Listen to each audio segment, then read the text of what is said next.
Manuel Fermín Hijo es un abogado de los tribunales del país, un joven académico, pues de los mejores preparados que tiene caramba, cuántas veces me lo dijo su padre, que tiene, no porque es su padre, no, porque ese le dice al pan pan y al vino vino. Y bueno, pues Manuel, dentro de otros casos, también está en el equipo de defensa del empresario Ángel Rondón, y siempre yo llamo a Manuel aquí para conversar de temas y para que un poco nos ayude a entender muchas cosas de lo que pasa en el mundo pues del derecho.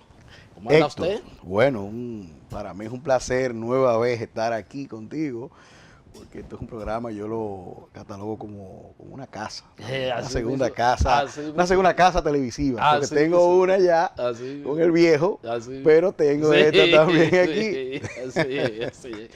Bueno, a escaso pasado mañana ya, pues la Cámara Penal de la Suprema Corte de Justicia se apresta a conocer la apelación a las personas que están imputados, sobre todo, y el grueso de apresados por el caso Odebrecht.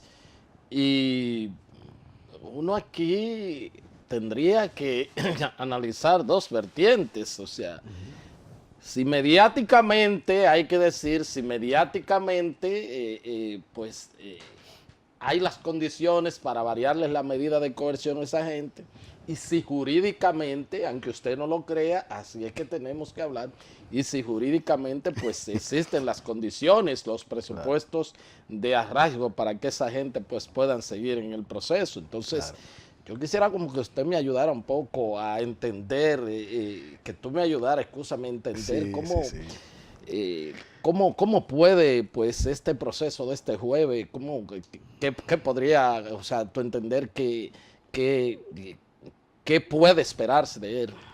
Mira, Héctor, esa pregunta yo quisiera respondértela con una anécdota que yo quisiera que se reeditara en ese juicio. Resulta que hay una ocasión de un trabajo que hiciera un profesor de Derecho Penal de la Universidad Complutense de Madrid, el profesor Antonio García Pablo. El trabajo se llamaba El juez de Berlín. Y él narraba una anécdota de Federico el Grande, un rey prusiano, Sí. el rey prusiano, que con ocasión de la construcción del Palacio de Sanssouci, pues había un molino que le bueno, que le obstaculizaba la vista de lo que era su alcoba. Entonces él, con estos lugartenientes que tiene ahí en la corte, pues le manda a decir a un campesino que era el propietario del molino que cuánto le quería por el molino para entonces ellos comprárselo y finalmente que él podía tener, ¿no?, esa vista que él aspiraba. Entonces el campesino le mandó a decir que no le interesaba vender el molino y que no era de su interés eso. El rey lo vio esto como, bueno, son cosas de estos campesinos que son orgullosos y cosas. Y lo que hizo fue que le mandó a duplicar la oferta. El campesino insistió y dijo que no iba a vender su molino. Entonces, el intermediario va otra vez donde el rey y bueno, y el rey está esperando que el campesino ya finalmente haya aceptado Sí. la oferta. Entonces, este hombre le dice, no, mire, el hombre no ha aceptado. Y dice el rey, bueno, todo el que estaba ahí esperaba que el rey bueno, iba a estallar y también, y bueno, estaba bastante incómodo. Pero llega el campesino en la noche y llega con una orden judicial notificándosela al rey de un juez de Berlín que había ordenado suspender, ¿no?, la orden de expropiación que había dado el rey finalmente ante la negativa Sí. del hombre, pues finalmente acceder a la oferta. Y entonces ahí el rey, Federico el Grande, en vez de, vamos a decir, de hacer un exabrupto, lo que hizo fue que tomó la nota y dijo lo siguiente, dijo, me alegra saber que hay jueces en Berlín. Me alegra saber que todavía hay jueces en Berlín. Entonces, esa es una frase que se dice siempre con el tema de la independencia judicial, el tema de la lucha contra las arbitrariedades, todo eso. Yo particularmente quisiera que hubiesen jueces en Santo Domingo, jueces que se atrevieran a actuar apegados a la Constitución y a las leyes.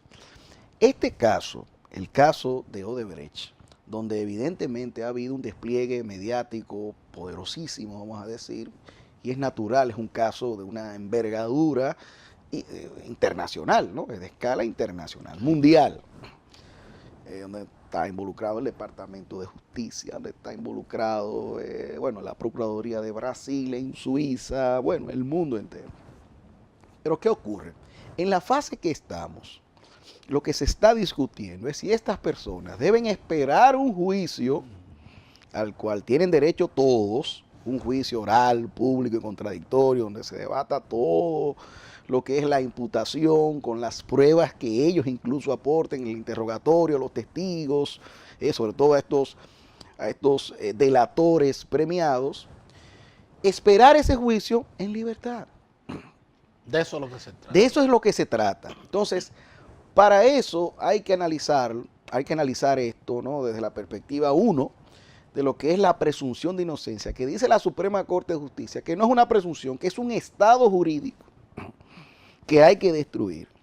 Esta actual Suprema Corte de Justicia. Y segundo, lo que es el Estatuto de la Libertad, que la libertad es una regla. O sea, aquí lo vemos prácticamente a lo inverso. La libertad es una excepción y la regla es la prisión. Hasta que no nos toca. Hasta que no nos toca. Eso es correcto, Héctor, ¿no?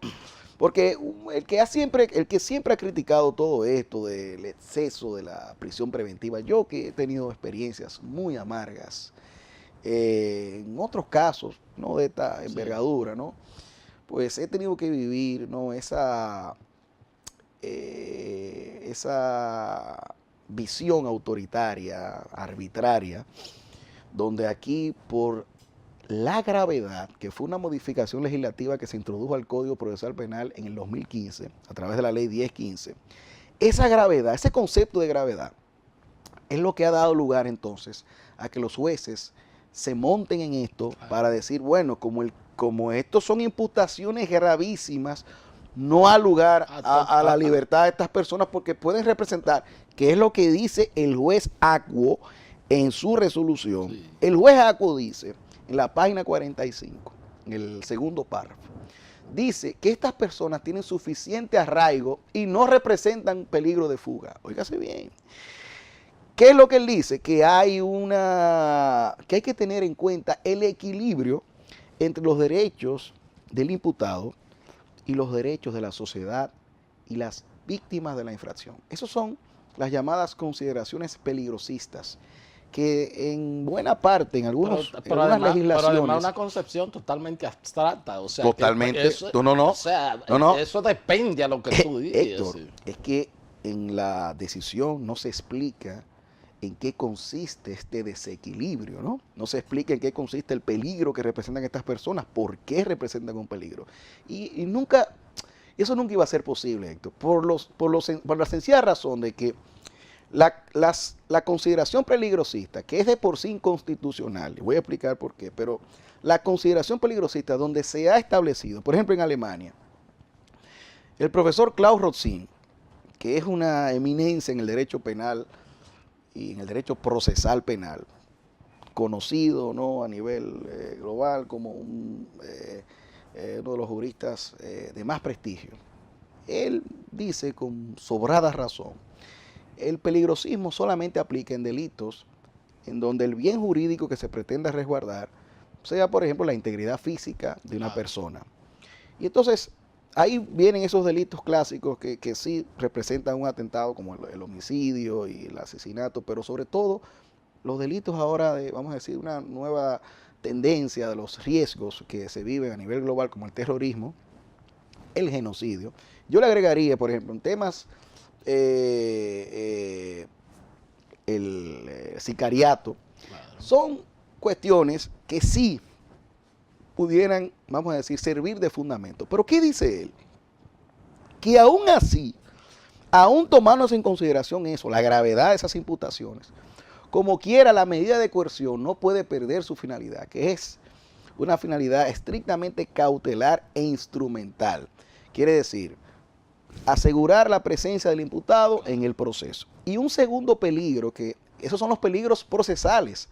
De hecho, la Constitución habla del resguardo de estos peligros, pero se refieren a los peligros procesales, entiendas, el peligro de fuga, que ya el juez en este caso dijo no existe peligro de fuga, y el peligro, por ejemplo, de la desaparición de los elementos de prueba, o que se manipulen los testimonios, etcétera. Todo eso puede ocurrir y todo eso puede servir de fundamento, pero nunca, nunca la gravedad de una imputación. ¿Por qué, Héctor? Porque la gravedad de una imputación la determina quien acusa. Es decir, el Ministerio Público es el que dice aquí qué es grave y qué no es grave. Claro. Entonces, si fuese así, cualquier persona estaría expuesto a ser sometido a una prisión que en la República Dominicana no son. Aquí la gente habla de que no, que los privilegios, etcétera, y todo eso. Miren, señores, estar encarcelado, estar encarcelado, aún sea en una jaula de cristal, como de oro, de este jaula. Todo eso es lo mismo. En tu casa. O sea, yo tengo casos de personas que están en su casa, que se están volviendo locos, y esa es la verdad.